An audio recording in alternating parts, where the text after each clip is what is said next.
Good morning. Today on Solitary VA No More, I will be interviewing this young lady whose husband is incarcerated and is being treated unfairly due to the torture of restrictive housing in the Virginia Department of Corrections. My name is Natasha White. I am the coordinator for Solitary No More VA, or the Virginia Coalition on Solitary Confinement. My name is Jennifer Wallace. Introduce your husband. My husband is housed at Keene Mountain. His name is Rodney. He has been there for a little over 4 years now, and he is currently in restrictive housing unit. How long has he been in restrictive housing? This time he has been back there about 2 weeks. Oh my goodness. And how many times has he actually been in restrictive housing? At this facility, literally about every 3 months for the past 2 years, he's been put back there for petty. I mean, some have been his own reasoning, but majority of them are petty reasons. They just don't like him, I guess, So my question is, how are they putting him in restrictive housing if they claim they don't have it? The Exactly. Virginia Department of Corrections has made claims that they do not have restrictive housing. But other women, as yourself, have contacted me in regards to their loved one who is in restrictive housing. Yes, he has been back there several times, so they definitely have it. Question, how are they treating him? I spoke with him last Sunday at a video visit in which he had told me on August 31st and September 4th that he had not been fed at all. Certain individuals that they had an issue with, they were not feeding, they were not giving rec to, they were treating them poorly, and I mean, it's unacceptable. Is he receiving any type of religious services or anything like that? Not that he has mentioned. And I mean, he is a religious person, so he definitely would have mentioned it if he had been. How often do you speak to him?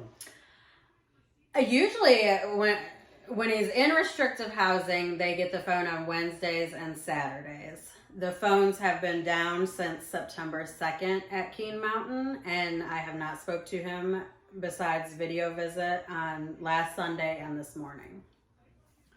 Does it seem like solitary confinement is affecting him mentally? Yes, it definitely does.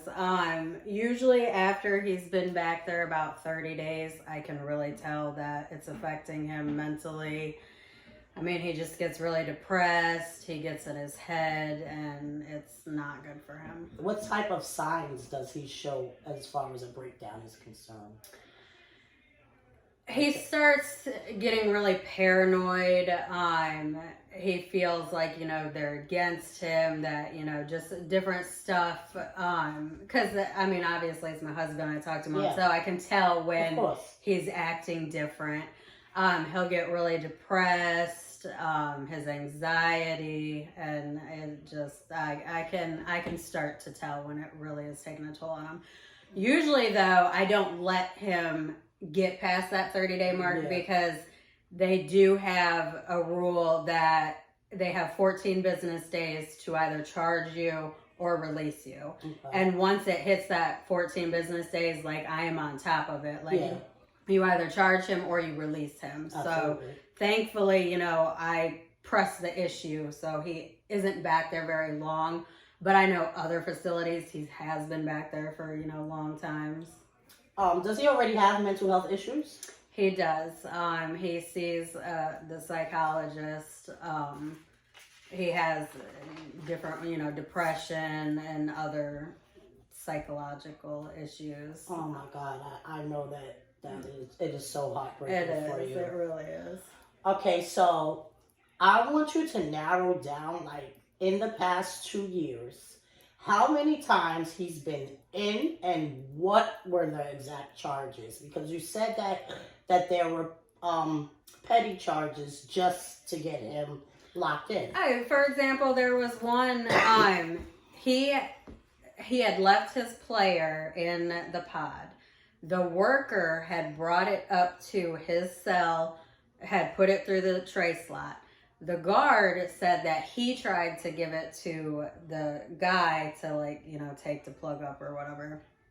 and ended up taking him back there because of that. Even though cameras showed that, you know, he did not tell the guy to come up there, any of that. Like, the guy found it on the microwave, brought it up there. Another situation, he had broke up a fight. This bigger gentleman, you know, was picking on a smaller one. He, you know, was like, you guys need to stop. CO and both of the guys had wrote witness statements stating that he was not involved. Cameras showed. They charged him, took him to the hole because he was trying to, you know, help somebody who was being picked on. You know, I just different stuff like that, you know. That's it's insane. always something. Do you fear for his safety there? I do. Especially right now, like I said, the phones have been down. So from when I contacted them regarding him not eating until like today, all I've thought through my head is like, are they retaliating against him? You know, is he being fed? Like, I need to know that my husband is okay. Wow, this is crazy. Who have you contacted in response, you know, as a result of the way they're treating him, and what was their response?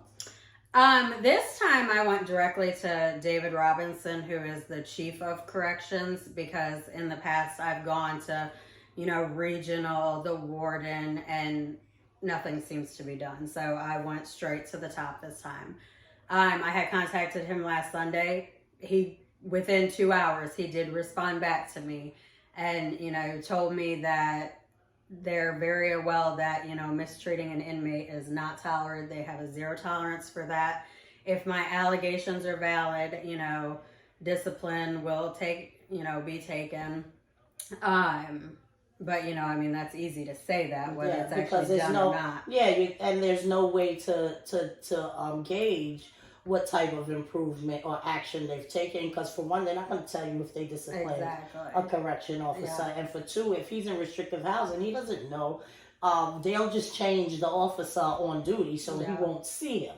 So he doesn't know if the person has been penalized or what happened. In which I did ask him this morning when we had a video visit if, you know, he had been being fed, if anybody had said anything to him. He did make a comment that 2 sergeants had came and spoke with him. So, I mean, yes, he is being fed, but he's also getting remarks from these sergeants. What did they say? Stuff like, oh, well, you know, you can push the issue, but, you know, it's not going to do it. It's just going to make stuff worse, you know. And, okay, you can keep doing stuff, but I'm going to keep pushing issues, and that's only making it look worse on your end because you're retaliating against my husband for violating his rights and him pushing the issue. I mean, that's unacceptable. How did he look today when you saw him? He looked good. I mean, you can tell he hasn't shaved. And, you know, he's ready to be out of segregation. But I know it was a relief to be able to see his definitely. When I first started, he wasn't even in there, so I was worried that I'd have to call up there, you know. But thankfully, he came in a minute later. Oh, look at you smiling.